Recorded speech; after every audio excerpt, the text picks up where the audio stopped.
After his father, who was a secret trillionaire, died, his wife divorced him to marry his boss, unaware he inherited a 120 real estate empire. What he did when her lover mocked him shocked her.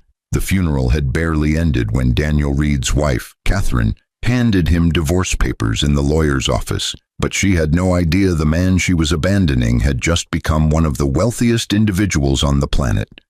His boss, Richard Ashford, stood beside Catherine with a smug expression, ready to claim the woman he'd been pursuing for months. But neither of them knew that Daniel's father, a janitor as far as anyone knew, had built an empire spanning 43 countries in complete secrecy.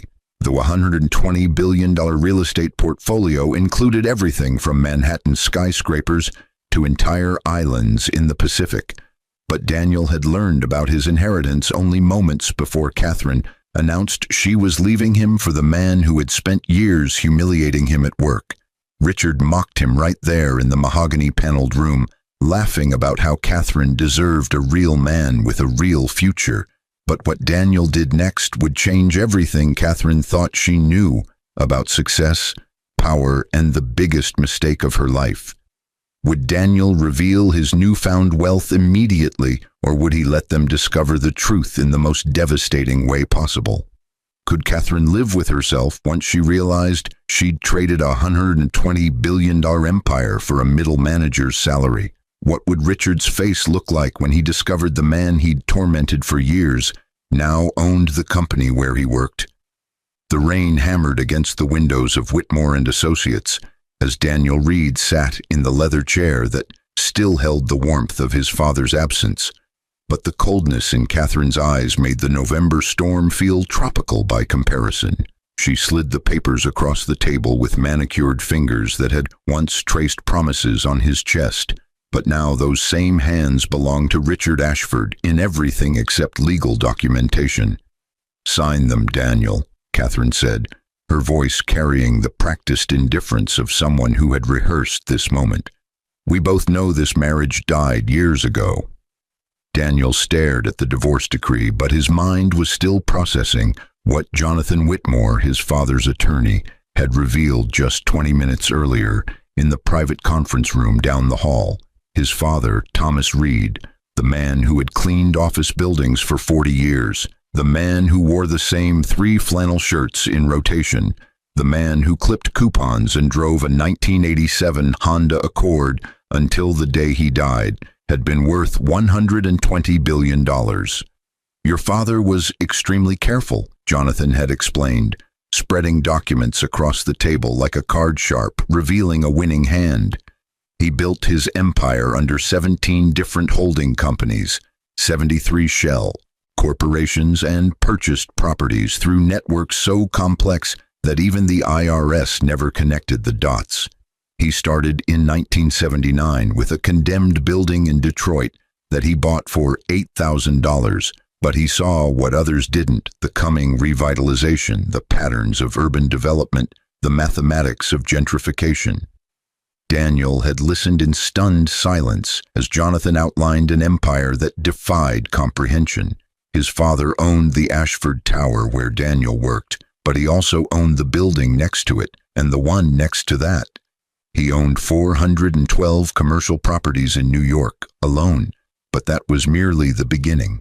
There were shopping centers in California, office complexes in Texas, residential towers in Florida, and entire blocks of Chicago that paid rent to shell companies that ultimately funneled money into Thomas Reed's carefully constructed financial labyrinth.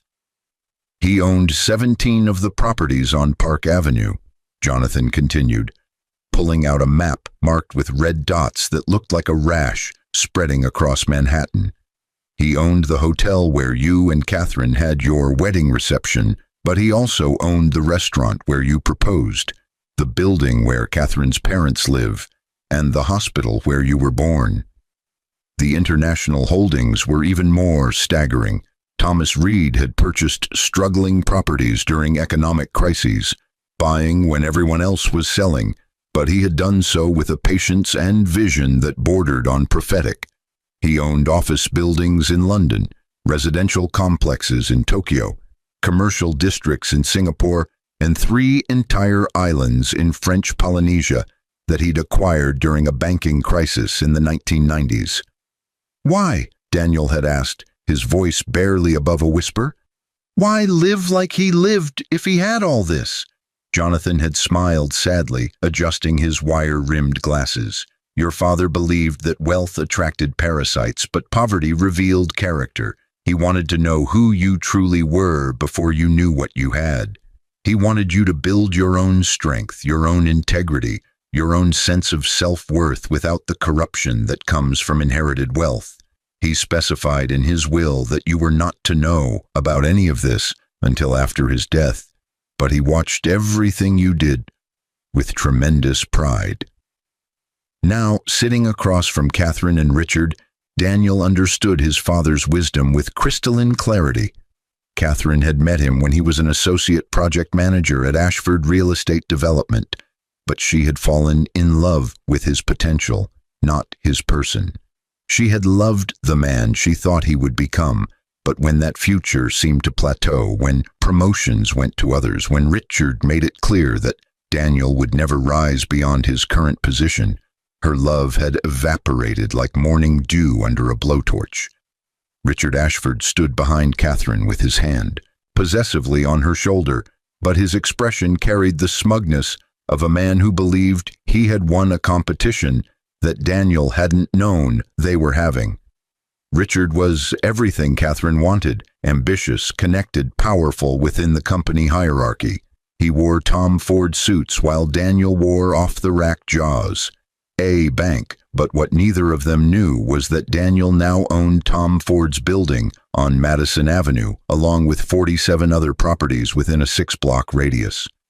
"I'm doing you a favor, Reed," Richard said, his voice dripping with false magnanimity. "Catherine deserves someone who can provide for her, someone with a future, someone who isn't stuck in the same dead-end position year after year. You're 34 years old and you're still doing the same work you did when you were 26, but that's not her fault. Some men are built for success, and some men are built to watch success happen to other people." Daniel looked at Richard with new eyes, seeing not his boss, but a middle manager who earned $240,000 a year and thought himself a titan. Richard drove a leased BMW and lived in a rental apartment in Tribeca that cost $8,500 per month, but he acted like he owned Manhattan. The truth was that Daniel now owned the building where Richard lived, but he also owned the parking garage where Richard kept his car, and the restaurant where Richard took Catherine on dates he boasted about at the office. "Sign the papers, Daniel," Catherine repeated, and for the first time, Daniel heard the impatience beneath her practiced calm. "I've already moved my things out, but I left you the furniture since you'll need it.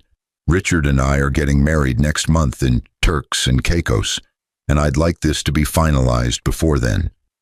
Daniel picked up the pen, but he didn't sign immediately.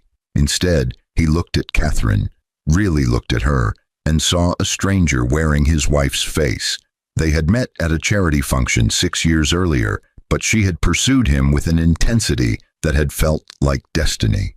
She had been a marketing director at a pharmaceutical company, beautiful and accomplished, and she had chosen him. That validation had meant everything to a man who had grown up watching his father clean other people's offices. Their wedding had been modest by Catherine's standards, but expensive by Daniel's.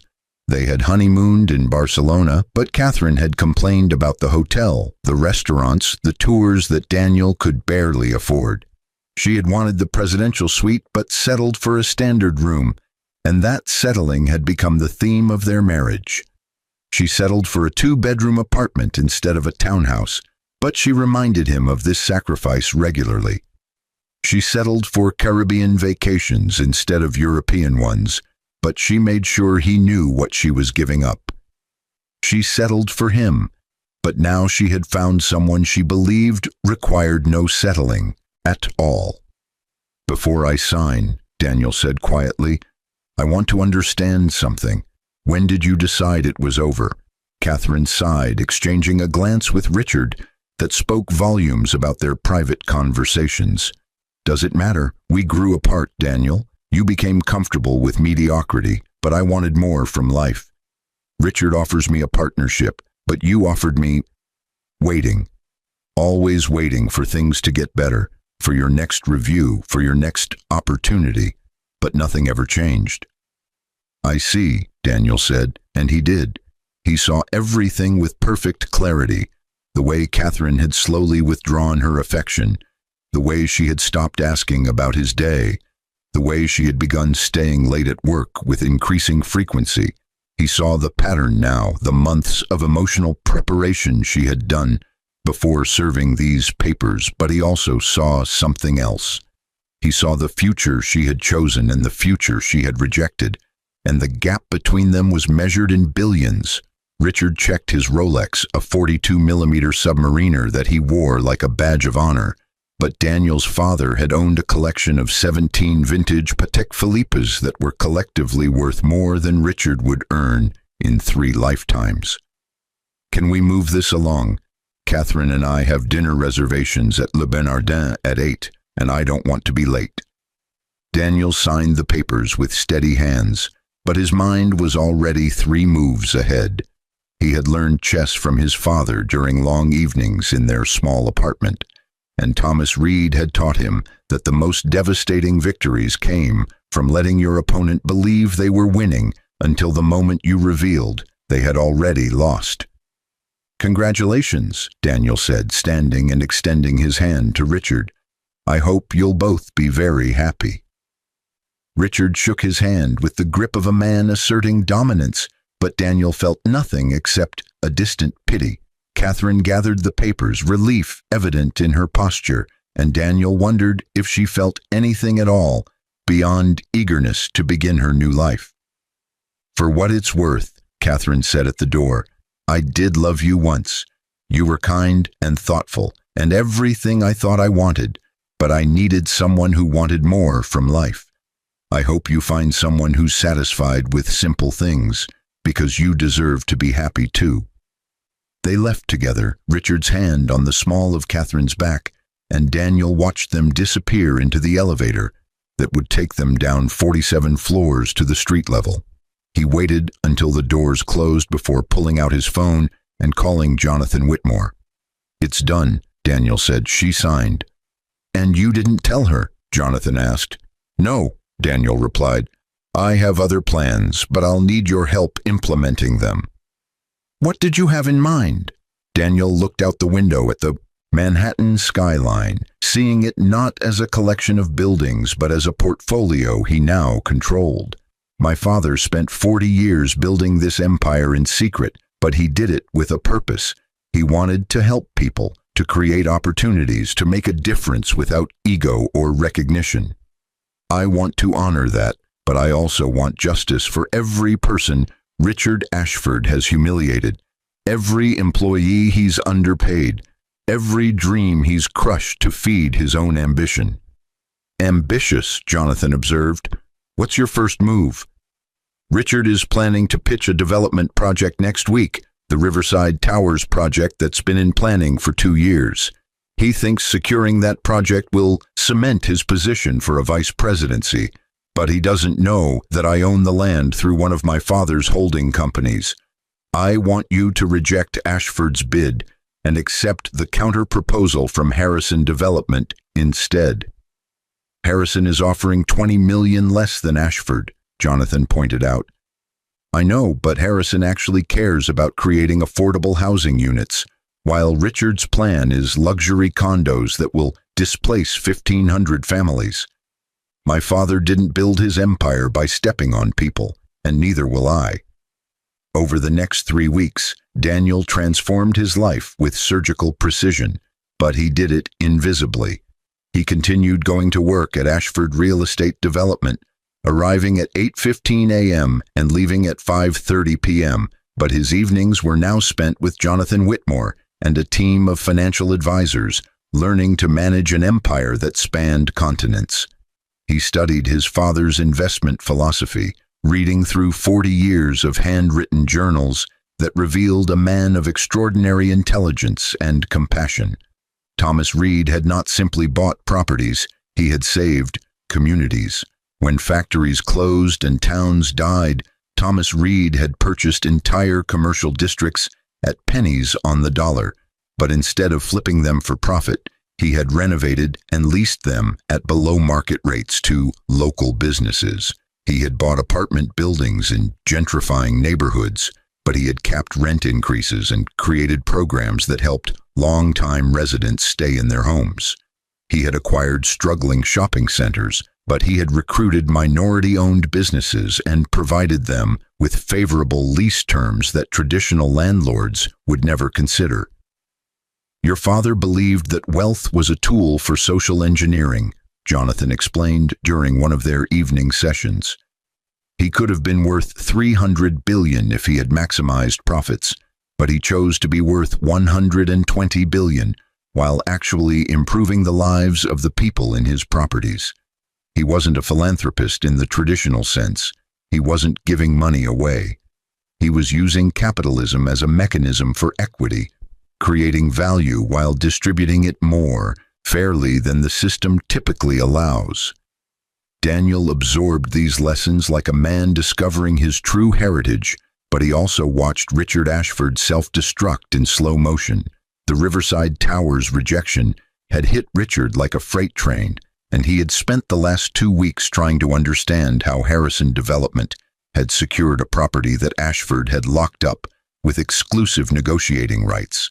What Richard didn't know was that those rights had been with a shell company that Daniel now controlled, and Daniel had simply chosen to entertain competing bids. At the office, Richard's mood had turned toxic. He snapped at assistants, but he also began drinking at lunch and returning with bourbon breath that everyone pretended not to notice. He had told Catherine that the vice presidency was guaranteed, but now that promotion seemed to be slipping away, and the pressure was transforming him into a crueler version of himself. "Reed," Richard barked across the office floor one afternoon. "Get in my office now." Daniel walked into Richard's corner office, a space that overlooked Central Park, but Daniel now knew that the building itself was owned by Reed Enterprises through a holding company called Metropolitan Properties, LLC. Richard sat behind his desk with a tumbler of scotch, despite it being only 2:30 p.m., and his eyes held the desperate anger of a man watching his future collapse. "The Morrison account is threatening to pull out," Richard said. "They're saying our proposal doesn't meet their sustainability requirements, but that's your department.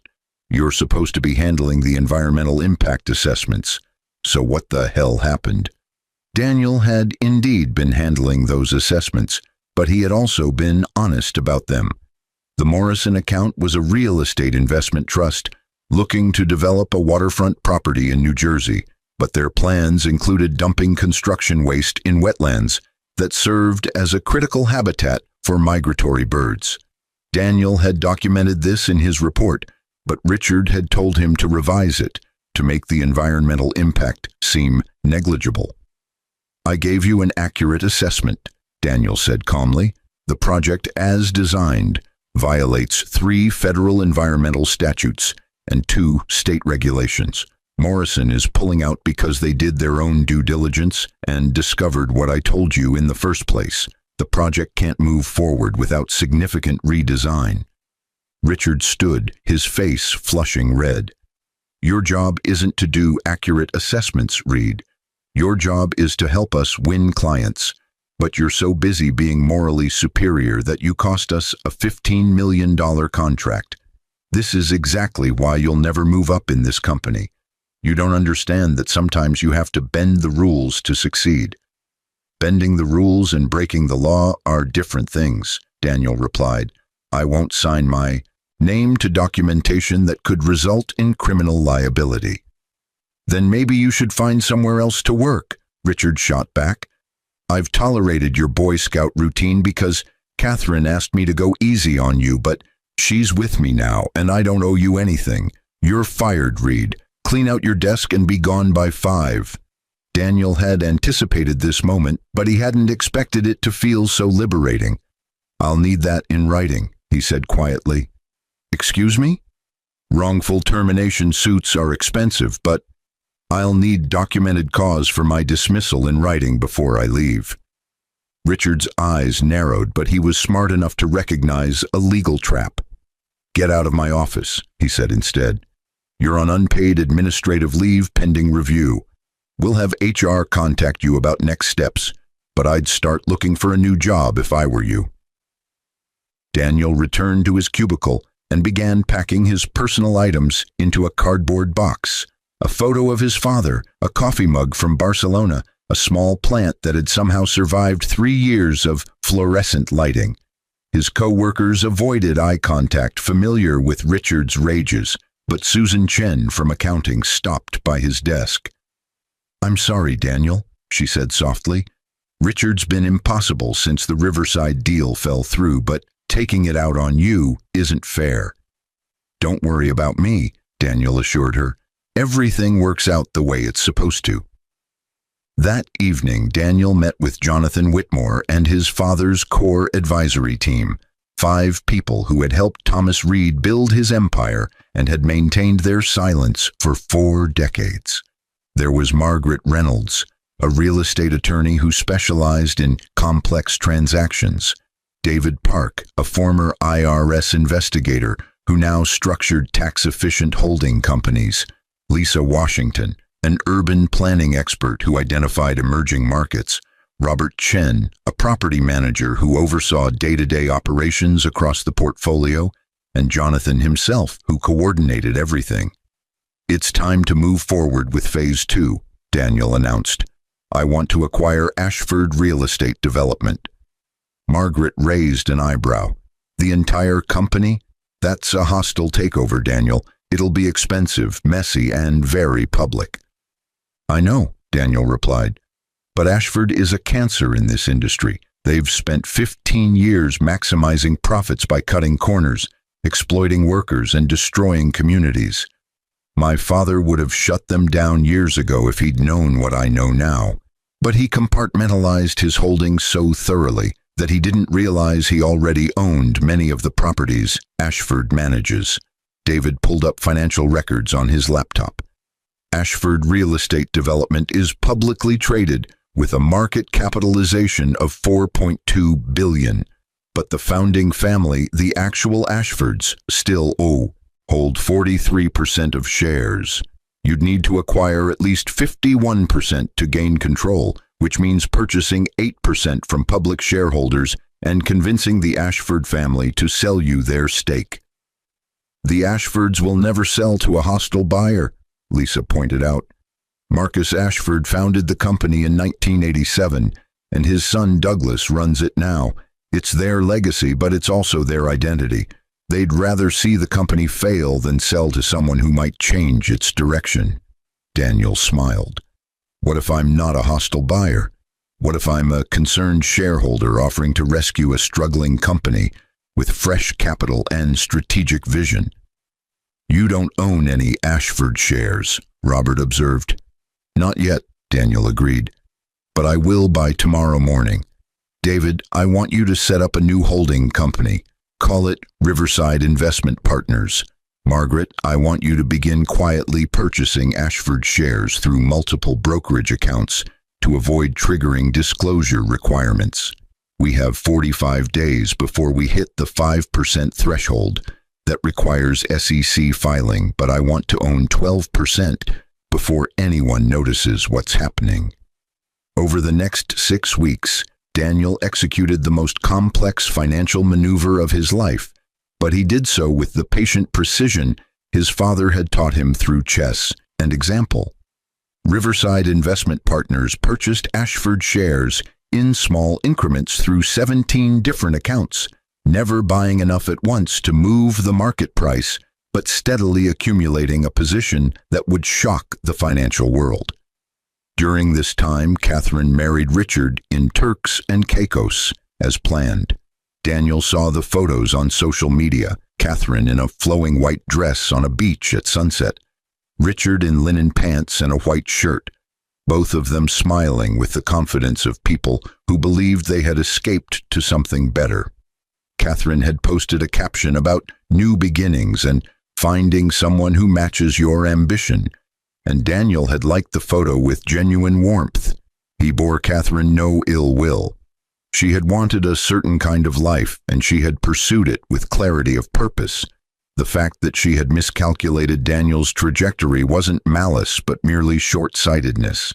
And Daniel had learned from his father that punishing people for being human was a waste of energy better spent on constructive action. Richard, however, was a different matter. Richard had spent years humiliating employees, crushing dreams, and using his position to bully people who couldn't fight back. He had told Daniel once during a company happy hour, after too many drinks, that kindness is weakness in business, but winners do whatever it takes to win. That philosophy had guided Richard's entire career, and Daniel intended to demonstrate exactly how wrong it was. The Ashford Family Emergency Board meeting was called for a Tuesday in mid-January, 6 weeks after Daniel had been placed on administrative leave. Douglas Ashford, the CEO, had discovered that someone had accumulated 12.7% of company shares, triggering mandatory SEC disclosure, but the owner was listed as Riverside Investment Partners, a newly formed entity with no history and no apparent connection to anyone in the industry. Daniel arrived at Ashford headquarters wearing a Tom Ford suit that had been his father's, navy blue with subtle pinstripes, fit perfectly after minor alterations. He carried a leather briefcase containing documents that would change everything, but his expression revealed nothing beyond polite professionalism. Security stopped him at the lobby. "I'm sorry, sir, but this is a private building. Can I help you find something?" "I'm here for the board meeting," Daniel said calmly. Daniel Reed, representing Riverside Investment Partners. The security guard checked his tablet, confusion evident on his face. "I don't have you listed, Mr. Reed, but I'll call upstairs." 5 minutes later, Jonathan Whitmore emerged from the elevator with Douglas Ashford, a silver-haired man in his late 60s who carried himself with the authority of someone accustomed to deference. Douglas's expression was carefully neutral, but his eyes showed calculation. "Mr. Reed," Douglas said, extending his hand, "this is unexpected, but I understand you represent our mysterious new shareholder. Please come up. We're eager to understand your intentions." The boardroom on the 47th floor overlooked Lower Manhattan, but Daniel noticed immediately that he could see 4 buildings he now owned from this vantage point. The board members sat around a mahogany table, 12 people representing various shareholders, including 2 Ashford family members and Richard Ashford, who had been promoted to the board 3 weeks earlier as part of Douglas's succession planning. Richard's face went through several expressions when Daniel walked in: confusion, recognition, disbelief, and finally, rage. "What the hell is this? Daniel Reed is on administrative leave, but he doesn't represent any shareholders. He's a project manager who couldn't even keep his wife happy, let alone manage investments." "Actually," Jonathan Whitmore said smoothly, "Mr. Reed represents Riverside Investment Partners, which as of this morning owns 12.7% of Ashford Real Estate Development. Under corporate bylaws, any shareholder controlling more than 10% has the right to attend board meetings and address the board on matters of company direction." Douglas Ashford gestured to an empty chair. "Please sit, Mr. Reed. We're all very curious about your intentions, but we're also concerned about the aggressive manner in which these shares were accumulated. Normally, institutional investors reach out to management before acquiring such significant positions." Daniel sat, placing his briefcase on the table. "I apologize for any concern my investment has caused, but I wanted to understand the company thoroughly before engaging in dialogue about its future. I've spent the last 6 weeks reviewing Ashford's financials, development projects, property management practices, and long-term strategic plans, and I have to say, I'm troubled by what I've discovered." "Troubled?" Richard laughed harshly. "You were barely competent at your job, Reed, but now you're going to lecture us about company strategy. This is absurd." Let him speak, Richard, Douglas said quietly. Mr. Reed, please elaborate on your concerns. Daniel opened his briefcase and distributed folders to each board member. Ashford Real Estate Development has been profitable on paper for 15 consecutive years, but that profitability has come at tremendous cost to the communities you serve, the employees you exploit, and the long-term sustainability of your business model. You've maximized short-term gains by deferring maintenance, fighting tenant rights, suppressing wages, and engaging in development practices that border on criminal negligence. That's defamatory, Richard interjected. You can't make accusations like that without evidence? Daniel interrupted. The folders in front of you contain documented evidence of 47 code violations across Ashford properties that have been ignored for years, resulting in unsafe living conditions for over 3,000 tenants. You'll also find records of systematic wage theft affecting 273 employees, environmental violations at 4 construction sites, and falsified environmental impact assessments on 6 major projects, including the Morrison account that I was fired for refusing to falsify. The room fell silent. Board members opened their folders, faces growing increasingly pale as they reviewed the documentation that Daniel and his team had compiled. Where did you get this information? Douglas demanded. These are internal documents, some of which should be protected by attorney-client privilege. I have my sources, Daniel replied. But the question isn't where I got the information, it's what we're going to do about it. Ashford Real Estate Development is facing potential legal liability in the hundreds of millions of dollars, but you're also facing reputational destruction that could collapse your stock price overnight. However, I'm here to offer a solution.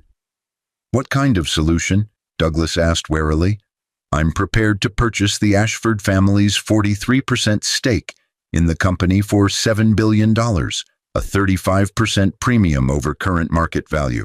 In exchange, I gain controlling interest and implement immediate reforms to bring the company into compliance with all applicable laws and regulations, but I also transform Ashford into a model for ethical real estate development. Richard stood abruptly. This is extortion. You're using stolen documents to force a sale, but we'll sue you into oblivion for— Sit down, Richard, Douglas said softly, and the command in his voice was unmistakable. Richard sat, but his face had gone scarlet with rage. Douglas studied Daniel with new interest. $7 billion is a generous offer, Mr. Reed, but I'm curious about something. Who exactly are you? 6 weeks ago, you were on administrative leave from a project manager position, but now you're proposing to buy one of New York's largest real estate companies. Where did you acquire the capital to purchase 12.7% of our shares, let alone $7 billion more for the family stake? Daniel smiled. My father recently passed away, but he left me with certain resources that have allowed me to pursue opportunities I find meaningful.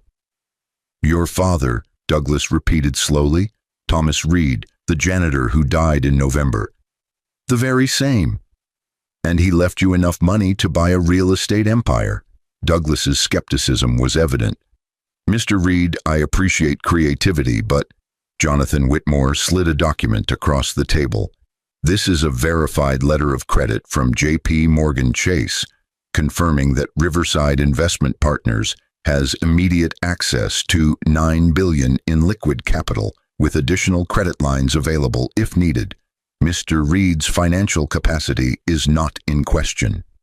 The board members passed the letter around, and Daniel watched their expressions transform from skepticism to shock to calculation. He had positioned himself perfectly. He held enough shares to be a serious problem if they rejected his offer, but he was offering a premium that the Ashford family would find very difficult to refuse. I need to discuss this with my family, Douglas said finally.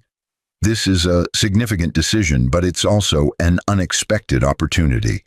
Can you give us 48 hours to consider your proposal? Of course, Daniel agreed. But I should mention that if we can't reach an agreement, I'll have no choice but to file complaints with the appropriate regulatory agencies regarding the violations documented in those folders. I'd prefer to fix these problems quietly as an owner, but I can't allow them to continue unchallenged if I remain simply a minority shareholder. It was a threat delivered with perfect politeness, but everyone in the room understood the stakes. Richard looked like he wanted to explode, but Douglas silenced him with a glance. The board meeting adjourned, but as Daniel stood to leave, Richard blocked his path. "You think you're so clever, don't you? You think you can come in here and destroy everything I've built, but whatever tricks you're pulling, they won't work. I'll expose you for the fraud you are, and when Catherine realizes what a snake you've been, she'll what?" Daniel asked quietly. "Leave you." "Richard, Catherine made her choice with full information about who I was at that time. I harbor no resentment toward her, but I do wonder what she'll think when she realizes you've been managing properties owned by my companies without knowing it. 47 of Ashford's buildings are actually owned by shell companies in my father's portfolio, but you've been collecting management fees and treating the tenants terribly while paying rent to entities I control. That's going to be an interesting conversation." Richard's face went white. "You're lying." "Am I? Check the ownership records for the properties at 1247 Madison Avenue, 583 Park Avenue, and the Riverside Towers site you lost. Look at who actually owns the land, then trace the holding companies back to their source. You'll find that virtually every property you thought was an Ashford success story was actually built on land owned by Reed Enterprises." Daniel walked past Richard toward the elevator, but he paused at the threshold. "For what it's worth, Richard, I hope you and Catherine are happy together. You deserve each other, two people willing to sacrifice integrity for ambition, comfort for status, and kindness for power. My father taught me that how you build something matters as much as what you build, but you never learned that lesson. That's why you'll always be an employee while I'm about to become your employer." 48 hours later, Douglas Ashford called with his family's decision. They would sell their 43% stake for $7 billion, but they had one condition. Douglas would remain as CEO for a transitional period of 1 year to ensure continuity. Daniel agreed, understanding that he needed Douglas's expertise, but also knowing that he would reshape the company completely within that time frame. The acquisition was announced the following Monday, sending shockwaves through the real estate industry. Financial reporters struggled to understand who Daniel Reed was and where he had come from, but Jonathan Whitmore had prepared a carefully crafted narrative that emphasized Daniel's vision for ethical real estate development without revealing the full scope of his inherited empire. Catherine called Daniel 3 hours after the announcement broke, her voice tight with emotion. "Is it true? Did you really buy Ashford?" "I bought controlling interest, yes," Daniel confirmed. There was a long silence. "Your father was a janitor, Daniel. How is this possible?" "It turns out my father was very good at his job, but he also had other interests. He invested wisely over 4 decades, and he left me the results of that patience and discipline." "You knew," Catherine said, and Daniel heard the dawning realization in her voice. "When I gave you the divorce papers, you already knew you were rich." "I knew," Daniel confirmed, "but I also knew that telling you would have changed nothing except adding guilt to your decision. You wanted a different life, Catherine, and you pursued it honestly. I respect that." "I left you for Richard because I thought he had a future," Catherine said, and now her voice was breaking. "I thought you were going to be a middle manager forever, but you were already... God, Daniel, you must have thought I was so shallow." "I thought you were human," Daniel replied gently.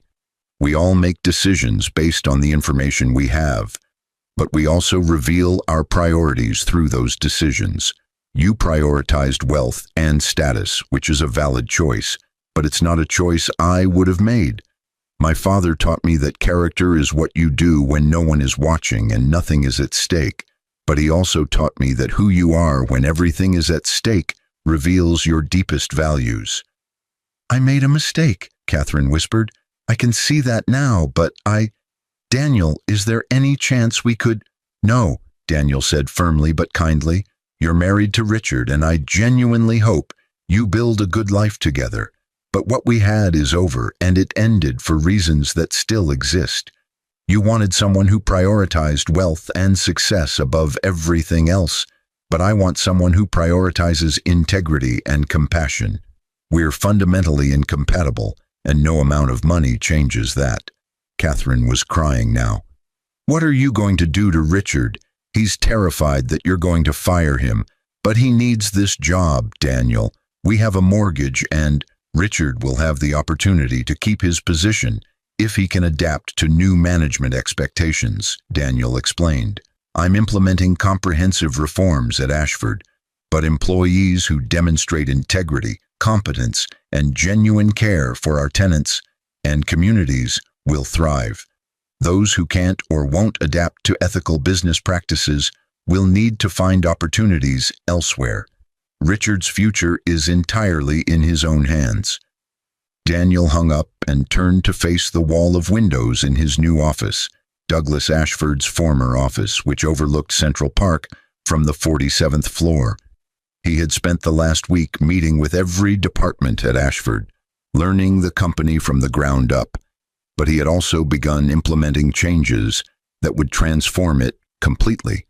He created a tenant advocacy position in every building, empowering residents to report problems directly to management without fear of retaliation.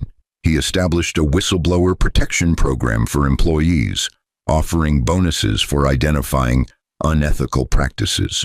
He raised wages for the lowest paid workers by 35%, and instituted profit-sharing programs that gave employees direct stakes in the company's success. The reforms were expensive in the short term, but Daniel didn't care about quarterly earnings. He cared about building something sustainable, something that improved lives rather than extracting value from them. His father had shown him that ethical capitalism was possible, but it required patience, discipline, and a willingness to accept smaller profits in exchange for larger impact. Richard lasted 6 weeks under the new management structure. He simply couldn't adapt to a culture that valued transparency over manipulation, collaboration over domination, and long-term sustainability over short-term gains. He resigned on a Thursday afternoon, citing irreconcilable differences with new management philosophy, and Daniel accepted his resignation without comment. Catherine filed for divorce from Richard 3 months later. Daniel heard through industry gossip that Richard had lost his temper at a charity function, screaming at a waiter over a delayed drink order, and Catherine had finally seen in him what Daniel had seen all along, a small man who mistook cruelty for strength and aggression for ambition. But Daniel's focus was no longer on Catherine or Richard. He was too busy implementing his father's vision on a scale Thomas Reed had never attempted. Using the $120 billion empire as a foundation, Daniel began acquiring struggling properties in overlooked communities, renovating them thoughtfully, and creating mixed-use developments that served local needs rather than extracting maximum profit. He purchased a dying mall in Detroit and transformed it into a community center with affordable office space for small businesses, a public library, a health clinic, and apartments for seniors. He acquired a failed shopping center in rural Pennsylvania and converted it into a technical training facility that partnered with local manufacturers to create job opportunities. He bought an abandoned office building in Newark and renovated it into a business incubator for minority-owned startups. Each project was profitable in the long term, but none of them maximized short-term returns. Daniel accepted 6% annual returns when he could have demanded 12%, but he slept better knowing his wealth was building communities rather than destroying them. 2 years after acquiring Ashford, Daniel established the Thomas Reed Foundation with an initial endowment of $20 billion. The foundation's mission was simple, but revolutionary, to demonstrate that capitalism could be a force for equity rather than extraction, that wealth could be a tool for empowerment rather than exploitation, and that business success and social responsibility were not contradictory goals but complementary values. The foundation funded affordable housing developments, small business loans for entrepreneurs in underserved communities, scholarship programs for first-generation college students, and research into sustainable urban development practices. But Daniel also used the foundation to acquire and forgive medical debt, purchase and cancel student loans, and create emergency relief funds for families facing eviction or foreclosure. The financial press called him the stealth philanthropist because his giving was so quiet and strategic that most beneficiaries never knew who had helped them. Daniel preferred it that way. His father had taught him that true generosity required no recognition, that the most meaningful help was given anonymously, and that ego was the enemy of genuine compassion. 3 years after the divorce, Daniel ran into Catherine at a charity gala, benefiting affordable housing initiatives in Brooklyn. She was there as a volunteer, working the registration table in a simple black dress, and when their eyes met across the room, Daniel saw something in her expression he had never seen during their marriage: genuine peace. "Hello, Daniel," she said when he approached. "I heard you were the sponsor for tonight's event, but I didn't realize you'd be here in person." "I try to attend when I can," Daniel replied. "It's important to connect with the work beyond just writing checks, but I'm impressed to see you volunteering. What brought you to affordable housing advocacy?" Catherine smiled sadly. "I spent 2 years after my divorce from Richard trying to figure out what mattered to me beyond money and status, and I realized I had wasted so much of my life chasing things that didn't actually make me happy. I went back to school for a master's in social work, but I also started volunteering with organizations that help families avoid eviction. It's rewarding in ways I never experienced in my old life." "That's wonderful," Daniel said, and he meant it. "How are you doing otherwise?" "I'm good," Catherine said. "Really good, actually. I'm dating someone, a public school teacher named Marcus, who makes $47,000 a year and loves his job. He's kind and thoughtful and everything I should have valued from the beginning, but I guess I needed to learn the hard way that money doesn't make you happy if you're living without integrity." They talked for another 20 minutes. Two people who had once promised forever but had discovered they were on fundamentally different journeys. There was no romantic tension, no lingering what-ifs, just two people who had grown into better versions of themselves through different paths. As Daniel drove home that night through Manhattan streets that contained dozens of buildings he owned, he thought about his father's greatest gift, not the $120 billion, not the empire spanning 43 countries, but the wisdom to understand that wealth without purpose was just elaborate poverty. Thomas Reed had lived as a janitor while owning buildings worth billions because he understood that identity came from what you did with your life, not what you possessed. He had cleaned offices to stay connected to the people his properties served, to remind himself daily that behind every rent payment was a human being with dreams and struggles and dignity that deserved respect. Daniel pulled up to his apartment, a modest 3-bedroom in Brooklyn that he had chosen specifically because it was in one of his father's buildings, a property his father had purchased in 1983 and maintained beautifully for 40 years. The super Mrs. Rodriguez was sweeping the front steps despite it being nearly 10 p.m. "Working late, Mrs. Rodriguez?" Daniel asked. She smiled. "Always something to do, Mr. Reed, but I don't mind. This is the best building I've ever worked in. Good tenants, good maintenance, good owner. Whoever owns this place really cares about keeping it nice." "I'll pass along your compliments," Daniel said, knowing he would never tell her that he was that owner. He climbed the stairs to his apartment and stood at the window overlooking Brooklyn, seeing not buildings but communities, not properties but homes, not investments but lives his father had touched through 40 years of patient, invisible generosity. What Richard Ashford had never understood was that true power wasn't about dominance, but about service, that real success wasn't measured in quarterly earnings, but in lives improved, and that the most devastating victories were the ones where your opponents never realized they were fighting a battle they had already lost. Catherine had divorced him to marry his boss, unaware he had inherited a $120 billion real estate empire. Richard had mocked him in that lawyer's office, laughing at the man he would soon be working for. But what shocked Catherine most wasn't the wealth Daniel had concealed. It was the realization that he would have been extraordinary with or without money, because his character had been forged in his father's image, and Thomas Reed had taught his son that how you treat people when you have nothing reveals who you are when you have everything. Daniel picked up the phone and called Susan Chen, the accountant from Ashford who had shown him kindness during his firing. She now ran the foundation's financial department but was also overseeing a new initiative Daniel had been developing. "Susan, it's time to move forward with the employee ownership program. I want to transfer 15% of Ashford's equity to current employees through a worker cooperative structure, but I want it structured so that the employees who've been with the company longest and earn the least receive the largest shares." "That's going to reduce your controlling interest," Susan pointed out. "You'll own only 41% after the transfer."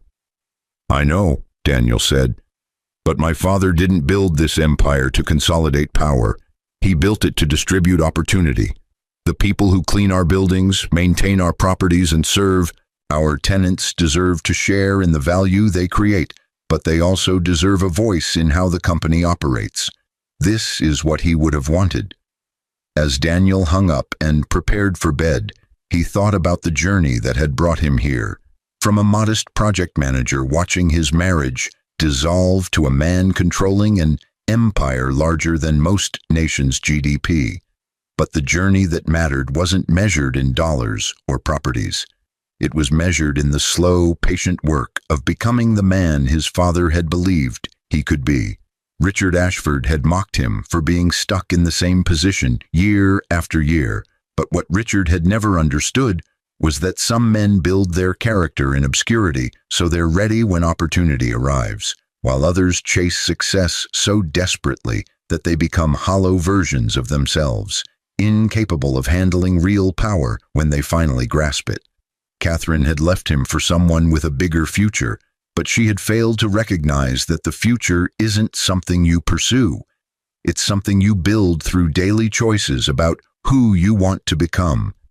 She had chosen wealth over integrity, status over compassion, and ambition over character, but she had discovered too late that those choices had cost her everything that actually mattered. Daniel fell asleep that night in his modest Brooklyn apartment, surrounded by his father's books and journals, knowing that tomorrow he would wake up and continue the work. Thomas Reed had started 40 years earlier, the patient, invisible work of building an empire that served people rather than exploiting them. That created opportunity rather than extracting value, and that proved beyond doubt that capitalism could be a force for good if guided by integrity, compassion, and an unshakable commitment to treating every human being with the dignity they deserved. The $120 billion empire wasn't Daniel's greatest inheritance. The wisdom to use it well, that was the true gift his father had left him, and Daniel intended to honor that gift by spending every remaining day of his life proving that wealth without purpose was just elaborate poverty, but wealth wielded with compassion could transform the world. 5 years had passed since that rainy November afternoon when Daniel Reed signed divorce papers in a lawyer's office, but the man who now stood before the United Nations General Assembly bore little resemblance to the quiet project manager who had once accepted humiliation as the price of employment. "Ladies and gentlemen," Daniel began, his voice steady as it carried across the chamber filled with representatives from 193 nations. I'm here today not as a billionaire or a real estate developer, but as my father's son. Thomas Reed spent 40 years proving that capitalism and compassion are not opposing forces, but he did it in secret because he believed that true generosity required no audience. I'm breaking that silence today because the world needs to understand what he discovered, that we can build wealth while building communities, that we can generate profit while generating opportunity, and that the choice between financial success and social responsibility is a false choice perpetuated by people who profit from inequality. The Thomas Reed Foundation had grown exponentially in 5 years, but its impact had grown even faster. Daniel had transferred 60% of his personal wealth into the foundation's endowment, creating a perpetual engine for social change that would outlive him by centuries. The foundation now operated in 73 countries, but its model remained consistent: acquire struggling properties, renovate them thoughtfully, and create mixed-use developments that served local needs while generating sustainable returns.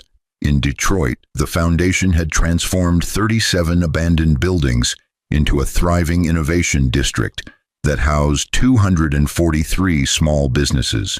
But 70% of those businesses were owned by residents who had lived in the neighborhood for more than 10 years. In rural Appalachia, the foundation had purchased 14 dying coal towns and converted them into renewable energy hubs, retraining miners as solar panel installers and wind turbine technicians while preserving community identity. In inner-city Baltimore, the foundation had acquired a failed shopping mall and transformed it into a combined community college, medical clinic, and affordable housing complex that served 8,000 people daily. Each project followed the same principle: create value by serving people rather than extracting from them. The foundation accepted returns of 4 to 6% when traditional developers demanded 12 to 15%. But that patience had generated something far more valuable than quarterly earnings. It had generated proof that ethical capitalism worked. Catherine sat in the audience, watching Daniel present data showing that the foundation's properties had lower vacancy rates, higher tenant satisfaction scores, and more stable long-term returns than comparable properties managed for maximum profit. She had been invited as a representative of the New York Coalition for Affordable Housing, an organization where she now served as executive director, but she attended primarily because she needed to see this moment with her own eyes. Beside her sat Marcus Chen, her husband of 3 years and the public school teacher who had shown her that wealth measured in love and purpose far exceeded wealth measured in bank balances. They held hands as Daniel explained how the foundation had forgiven $4.2 billion in medical debt for 1.7 million families, but he had done so anonymously until today because his father had taught him that public charity often served the giver's ego more than the recipient's needs. I've been criticized, Daniel continued, for wasting my inheritance on social programs that could have generated higher returns through traditional development. But I've come to understand what my father knew instinctively, that the highest return isn't measured in dollars but in lives transformed, communities preserved, and opportunities created. The foundation's properties are worth $73 billion today, but the real value lies in the 437,000 jobs created, the 612,000 housing units made affordable, and the 941,000 small businesses supported through favorable lease terms and microfinance programs. Richard Ashford watched the speech from his apartment in Queens, nursing a bourbon that had become his constant companion since his third marriage collapsed 6 months earlier. He had started 4 businesses in the 5 years since leaving Ashford Real Estate Development, but each one had failed because Richard had never learned the lesson Daniel was articulating to the United Nations. that sustainable success required treating people as partners rather than resources to be exploited. Richard's phone buzzed with a message from his lawyer. The bankruptcy proceedings were finalized, but Richard would need to sell his apartment and move into something far less expensive. The apartment he was losing, ironically, was owned by one of Daniel's holding companies, though Richard had never known it. Daniel had kept the rent below market rate for 5 years, believing that even people who had wronged him deserved basic dignity, but Richard had never questioned why his luxury apartment cost 30% less than comparable units. At the UN, Daniel was concluding his presentation. My father left me $120 billion, but his greater gift was teaching me that wealth is a tool, not a destination. I've spent 5 years trying to honor his legacy by demonstrating that business can be a force for equity rather than extraction. But I can't do this alone. That's why the Thomas Reed Foundation is announcing a new initiative today, the Global Partnership for Ethical Development. The screens behind Daniel displayed a comprehensive framework for transforming real estate development worldwide. The foundation would partner with governments, NGOs, and private developers to create mixed-use communities that prioritized sustainability, affordability, and community ownership. The foundation would provide technical expertise, initial capital, and ongoing support, but each project would be designed to transfer ownership to local residents within 20 years. We're committing $40 billion to this initiative over the next decade, Daniel announced. But we're not doing this as charity. We're doing this as investment in a future where housing is a human right, rather than a commodity, where communities control their own development rather than being displaced by it, and where capitalism serves human flourishing rather than demanding human sacrifice. The General Assembly erupted in applause, but Daniel felt his father's presence in that moment as clearly as if Thomas Reed were standing beside him. His father had started with an $8,000 condemned building in Detroit, but he had understood even then that every property represented an opportunity to improve lives. 46 years later, his son was taking that philosophy global. After the speech, Daniel returned to his hotel suite where Margaret Reynolds, David Park, Lisa Washington, Robert Chen, and Jonathan Whitmore were waiting with champagne. This was his father's original team, the 5 people who had helped Thomas Reed build an empire in secret, but they had become Daniel's family in the 5 years since his father's death. "Your father would be proud," Jonathan said quietly, raising his glass. "He spent 40 years building the foundation, but you've spent 5 years showing the world what it was for. That took courage he never had to demonstrate because he chose invisibility. He chose invisibility because he understood something I'm still learning," Daniel replied. "That the work matters more than the recognition. That impact matters more than credit, and that the people you help should never become props in your own story of generosity." His phone rang, an unknown number, but Daniel answered anyway. "Mr. Reed, this is Douglas Ashford. I hope I'm not interrupting anything important." Daniel smiled.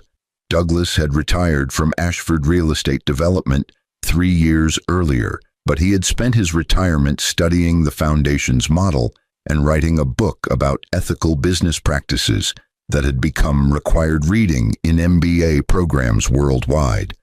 "Douglas, it's good to hear from you. What can I do for you?" "I wanted to tell you that I watched your UN speech, and I also wanted to apologize. When you first came to our board meeting 5 years ago, I thought you were an upstart trying to destroy what my father built, but I've come to realize you were actually trying to save it.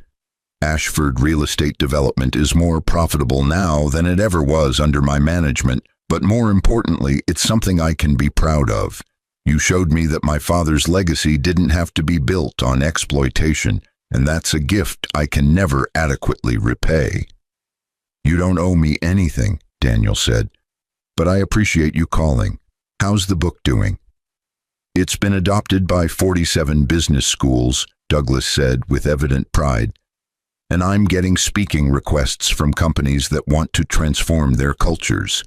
It turns out there's enormous hunger for a different model of capitalism, but people needed to see proof that it actually works before they'd take the risk. After hanging up, Daniel walked to the window overlooking Manhattan, seeing the city his father had quietly transformed over 4 decades. Thomas Reed had owned pieces of this skyline worth billions, but he had lived modestly because he understood that identity came from what you did with your life, not what you possessed. Daniel's phone buzzed again, this time a text from Catherine. "That was beautiful, Daniel. Marcus and I are so proud of you, but I also wanted you to know that I'm grateful for how you handled everything 5 years ago. You could have humiliated me or Richard, but you chose grace instead. That taught me more about character than anything else in my life, and it's shaped the person I've tried to become. Thank you for that gift." Daniel texted back, "You found your own path to integrity, Catherine. That's something to celebrate, not apologize for. I hope you and Marcus are happy." "We are," she replied, "but I also hope you find someone who deserves you. You've spent 5 years building your father's vision, but you deserve someone to share that journey with." Daniel smiled at the message but didn't respond. He had dated occasionally over the past 5 years, but no relationship had progressed beyond a few months, because Daniel had discovered that wealth complicated everything. Women either wanted him for his money or were intimidated by it, but very few seemed interested in the person beneath the portfolio. There was one exception, Dr. Sarah Mitchell, a public health researcher he had met 18 months earlier at a foundation event. She had been presenting research on housing instability and health outcomes, but she had no idea who Daniel was beyond someone from the foundation.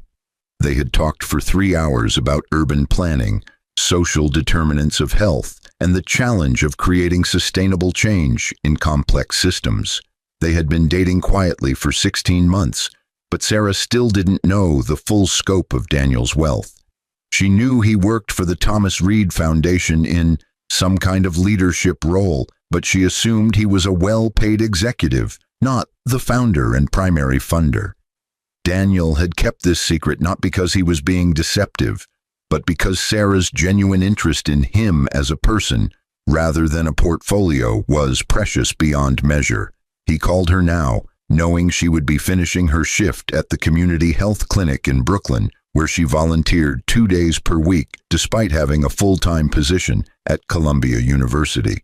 "Hey," Sarah answered, her voice warm despite obvious fatigue. "How did the UN thing go?" "It went well," Daniel said, "but I need to tell you something important. Can we have dinner tonight?" "Of course. Should I be worried?"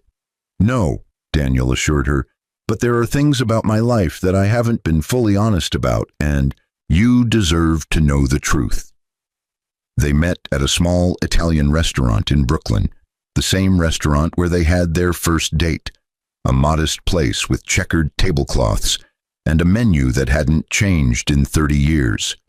Daniel had chosen it originally because Sarah had mentioned loving their pasta carbonara, but he had kept returning because it was one of the few places where no one recognized him or treated him differently because of his wealth.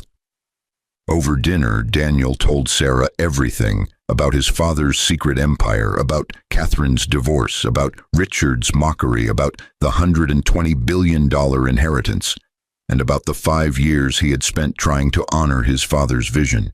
He told her about the foundation, about the global initiative, and about the fact that he personally owned or controlled properties worth over $90 billion. Sarah listened in silence, her expression unreadable, and Daniel felt his heart constricting with fear that this revelation would destroy what they had built together. But when he finished, Sarah reached across the table and took his hand. "Are you disappointed that I didn't tell you sooner?" Daniel asked. Sarah smiled. "I'm relieved that you waited. If you had told me on our first date that you were worth $90 billion, I would have assumed you were either lying or insane, but I also would have questioned everything about our relationship. By waiting, you gave me the chance to know you as Daniel, The guy who volunteers at community gardens, who remembers my coffee order, who listens to my research presentations, even though they're boring, and who genuinely cares about making the world better. That person is who I fell in love with, but the money is just context for understanding the scale of what you're trying to accomplish. You're not angry? I'm processing, Sarah admitted. This is a lot to absorb, but I'm also grateful that you trusted me enough to share this. Can I ask you something, though? Anything. Why do you live in a 3-bedroom apartment in Brooklyn when you could buy any property in the world? Daniel smiled. Because that apartment is in one of my father's buildings, and living there keeps me connected to his original vision. The super Mrs. Rodriguez has worked there for 23 years, but she still doesn't know I own the building. Every time I see her taking pride in maintaining the property, I remember why my father did this, not for recognition or gratitude, but because creating beautiful, well-maintained, affordable housing is its own reward. Sarah squeezed his hand. Your father sounds like he was an extraordinary man. He was, Daniel agreed. But he was also lonely in ways I'm only beginning to understand. He built this empire in complete isolation because he believed that sharing his wealth would corrupt the people around him. I don't want to make that mistake, but I also don't want to become someone who uses wealth as a shield against genuine human connection. Then don't, Sarah said simply. Be Daniel Reed, the person who happens to have resources, not Daniel Reed, the billionaire who happens to be a person. Keep living in Brooklyn, keep volunteering at community gardens, and keep treating the work as more important than the wealth. That's who you are, but that's also who I love. 3 years later, Daniel and Sarah were married in a small ceremony at the Brooklyn building where Daniel lived. Mrs. Rodriguez catered the reception, still unaware that the groom owned the property, but thrilled that such a nice young couple had chosen to celebrate in the community room she maintained so carefully. Catherine and Marcus attended, bringing a gift they had made together, a photo album documenting the transformation of properties in Catherine's affordable housing coalition, many of which had been supported by foundation grants that Catherine had secured without knowing Daniel was personally reviewing her proposals. Douglas Ashford sent a letter of congratulation along with a donation to the foundation in honor of the wedding, but he also sent something more personal, a framed photograph of Thomas Reed from 1979, standing in front of that first condemned building in Detroit. On the back, Douglas had written, "Your father understood something most people never learn, that wealth is a tool for building community, not a weapon for dominating it. Keep building, Daniel. The world needs more people who understand what your father knew." Richard Ashford did not attend the wedding, but he had sent a brief email 6 months earlier. "I've been in recovery for alcoholism for 2 years now, and part of that process involves making amends to people I've harmed. I can't undo the cruelty I showed you, but I want you to know that watching what you've built has taught me more about success than anything else in my life. I spent 20 years chasing wealth and status, but I ended up broke and alone because I never learned what you understood instinctively, that how you treat people defines who you are far more than what you accomplish. I don't expect forgiveness, but I wanted you to know that your example has helped me become a better person. Thank you for that." Daniel had written back immediately, "Richard, recovery takes tremendous courage, and I'm proud of the work you're doing. The foundation is starting a job training program for people in recovery, and if you're interested, I'd love to have you involved. Your experience and hard-won wisdom could help others avoid the mistakes you've made. No pressure, but the offer stands." Richard had joined the program 3 months later, starting as a volunteer counselor but eventually becoming the program director. He earned $48,000 per year, but he told Daniel during one of their quarterly check-ins that it was the first job where he felt genuinely proud of his work rather than just proud of his salary. 10 years after Thomas Reed's death, Daniel stood in that same Detroit property where his father had started, The condemned building purchased for $8,000 that had become the Foundation's international headquarters.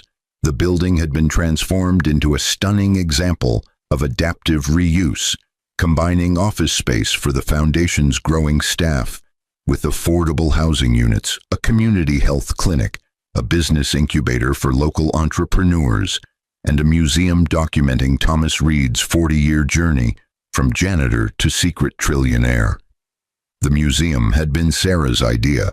She had argued that Thomas Reed's story needed to be told not as inspiration porn for billionaires, but as a demonstration that patient, strategic, ethical investment could generate both profit and social transformation. The museum featured interactive exhibits showing how Thomas had identified emerging markets, how he had structured his holdings to avoid detection, and how he had balanced financial returns with social impact.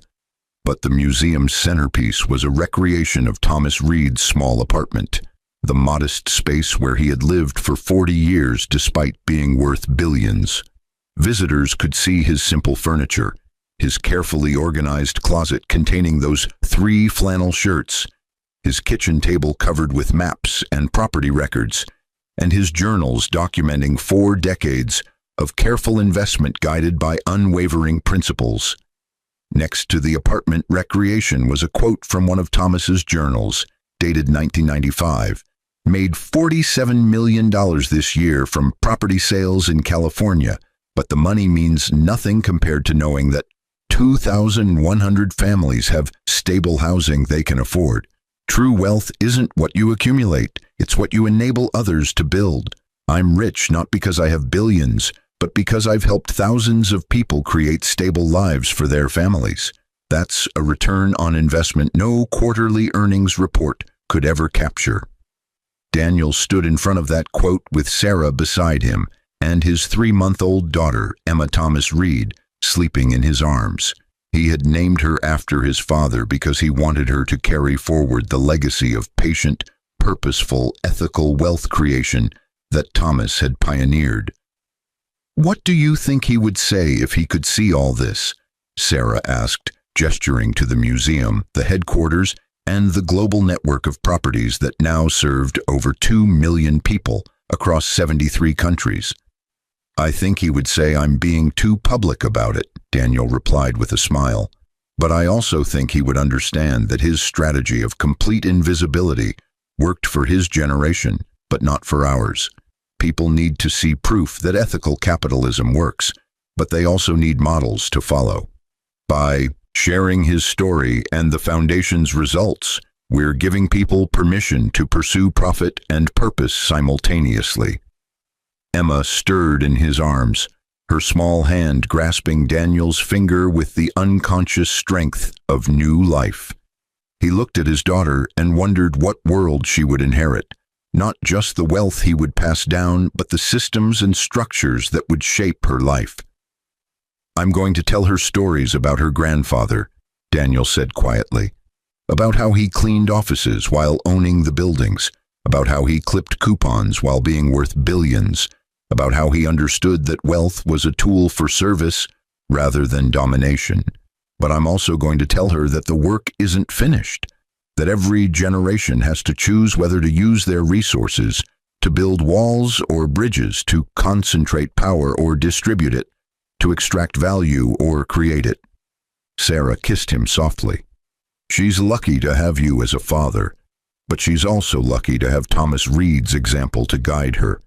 Not every child inherits billions, but every child deserves to inherit the belief that their life can matter, that their choices can create change, and that wealth, however large or small, is an opportunity to serve rather than be served."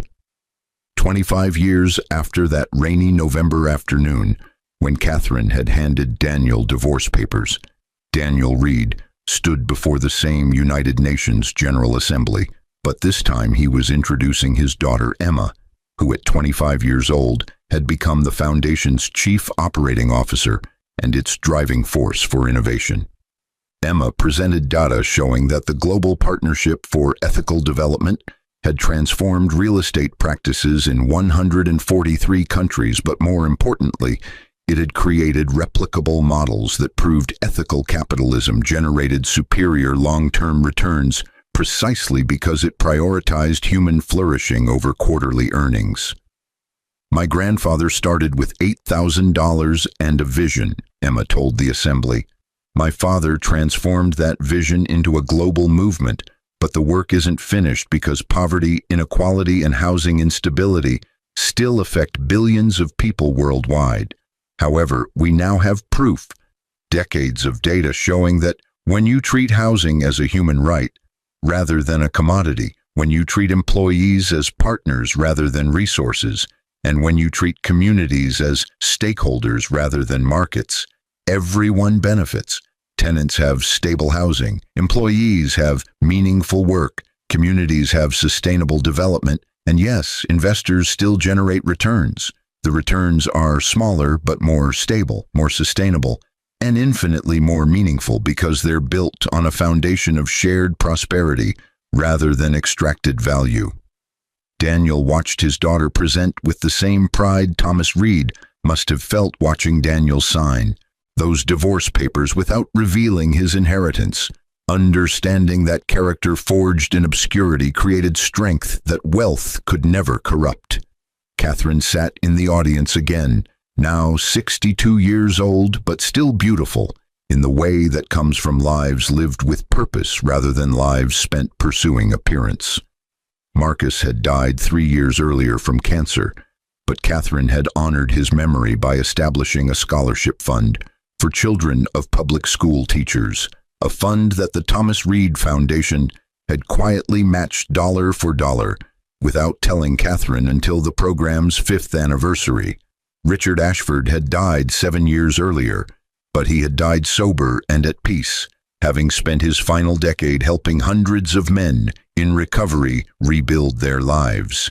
Daniel had attended Richard's funeral and had spoken about redemption, about how people could change if given the chance, and about how Richard's journey from arrogant executive to humble servant had taught Daniel that grace was always more powerful than judgment.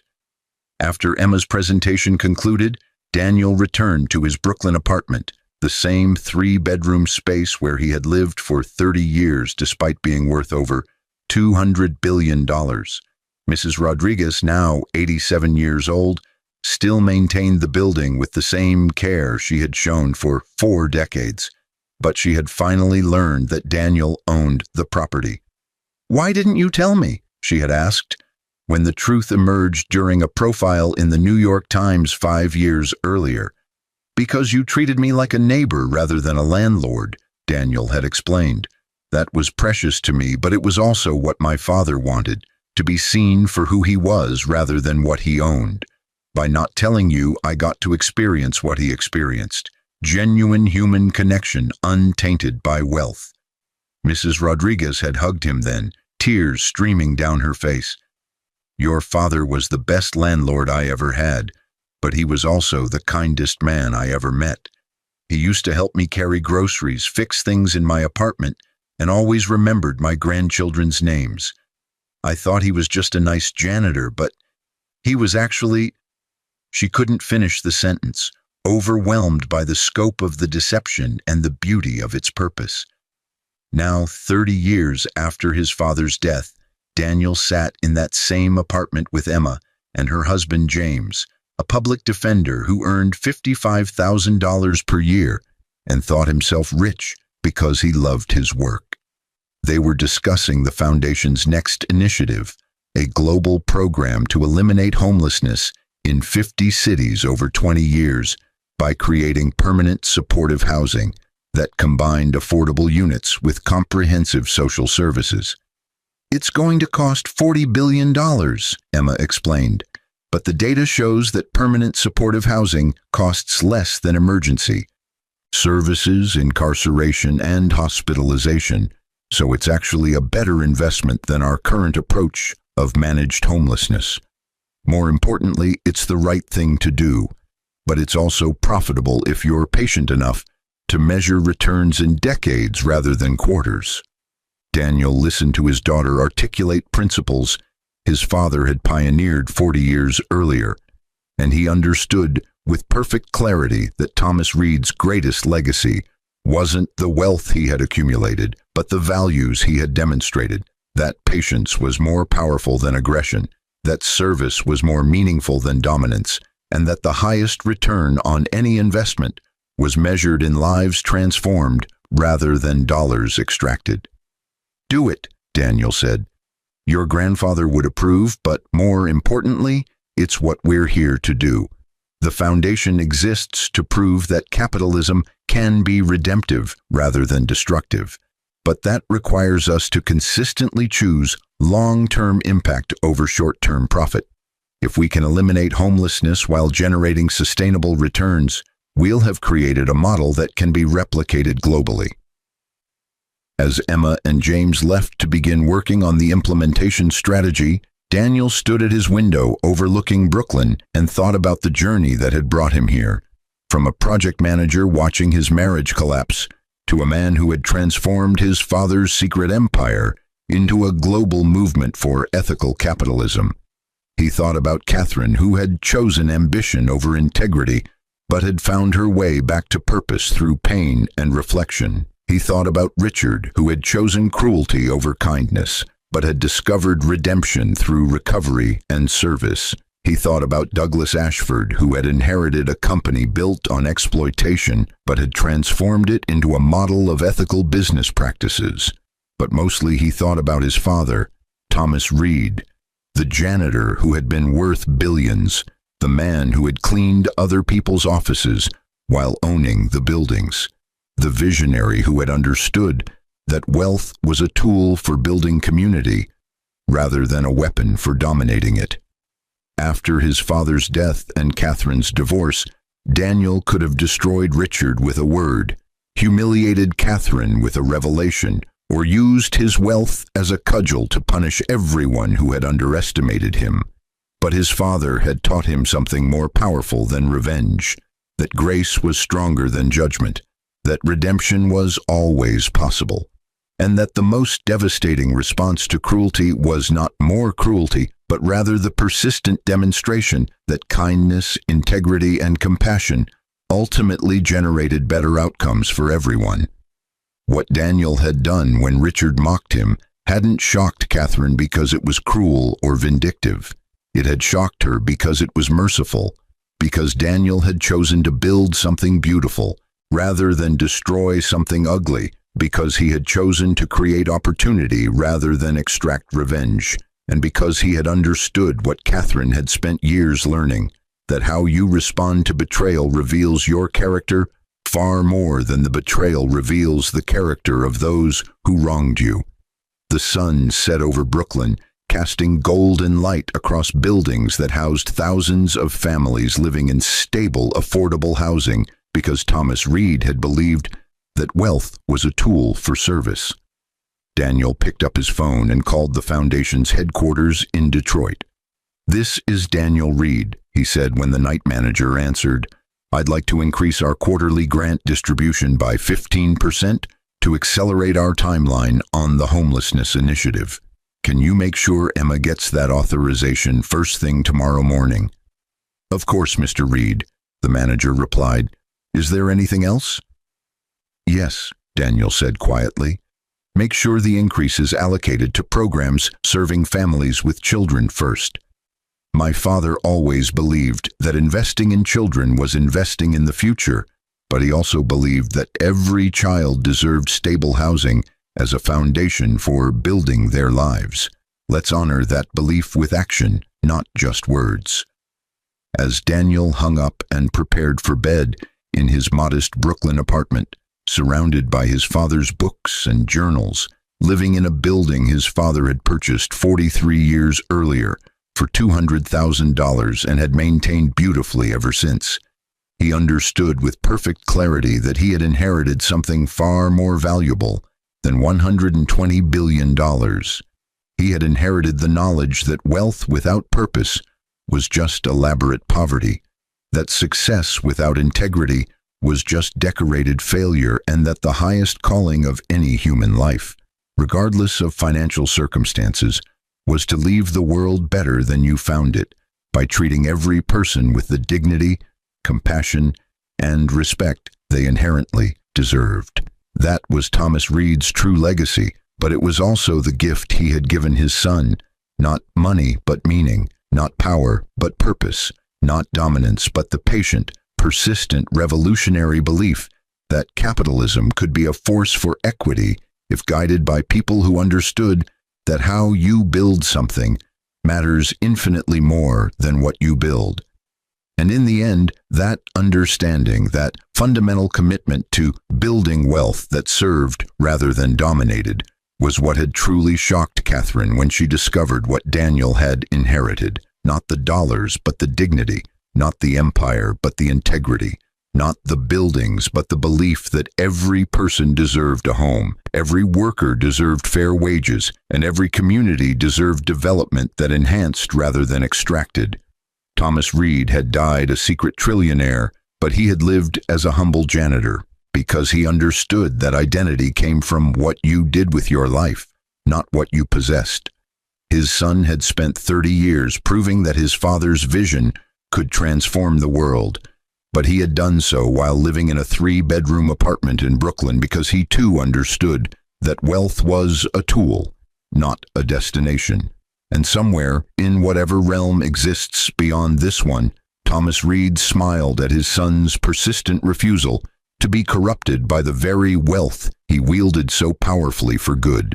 And he knew that his 40 years of patient, invisible, revolutionary work had not been in vain.